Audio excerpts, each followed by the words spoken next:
So I took a swing trade last week on GBPCHF, and we start our analysis as always on the high time frame and look at the weekly chart. Look how nice this sets up. Okay, we are sweeping multiple previous weekly highs. Okay, this high is violated, this high is violated, this high is violated, and we are tapping into this nice clean weekly fair value gap. Okay, so we sweep all of this liquidity here, and we have a nice big fat rejection.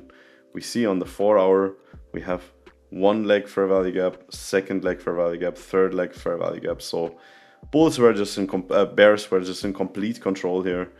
We had these nice equals. I took actually a win here on the 1 hour time frame the week before, but I thought, hey, this is still valid for a 4 hour trade. I thought we're gonna come for this low S inducement to tap into this demand here. And so the analysis was basically that you see how we have a nice demand here.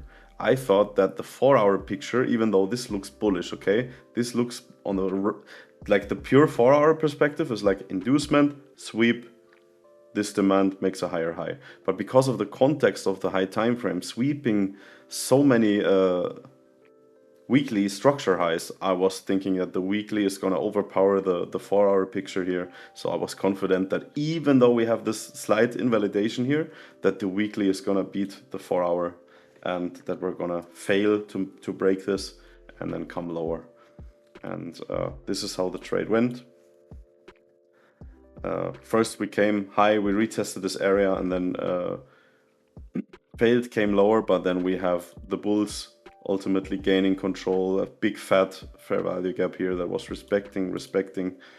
I was close to closing it here, but I'm really not a fan right now. I wanna just let things play out a little more and just see how often I was right or wrong, because often these break even trades, man. If I go break even here, I feel like I'm gonna forget about the lesson that is the trade is gonna teach me, you know. Right now I feel like I need to let things play out and take the consequence. If I was wrong, I want to lose that trade, you know what I mean?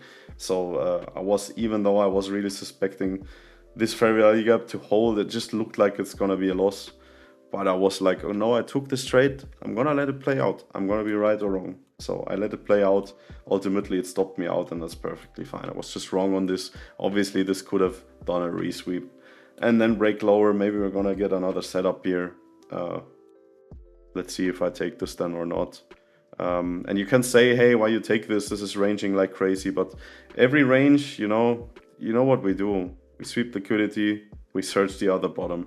We sweep liquidity, we search for the other bottom. Okay, this time no, but you know what I mean. Like, you can trade ranges like this, especially in the context of getting such a nice clean tap into a weekly fair value gap. So would I take this trade again? Absolutely, man. Of course, you can say that this is strong and this is kind of corrective, but I saw this as enough momentum. You know, we have fair value gaps here, we have strong candles here. So I was just thinking this is going to be the trap, and yeah, completely fine with this trade. Even the best strategy, at least 40% of the trades you just lose, because otherwise it would be too easy, right? So I'm happy with this one. Thank you guys for checking this out. If you have any questions, shoot me in the comments, and I'll catch you in the next one, guys. Take care.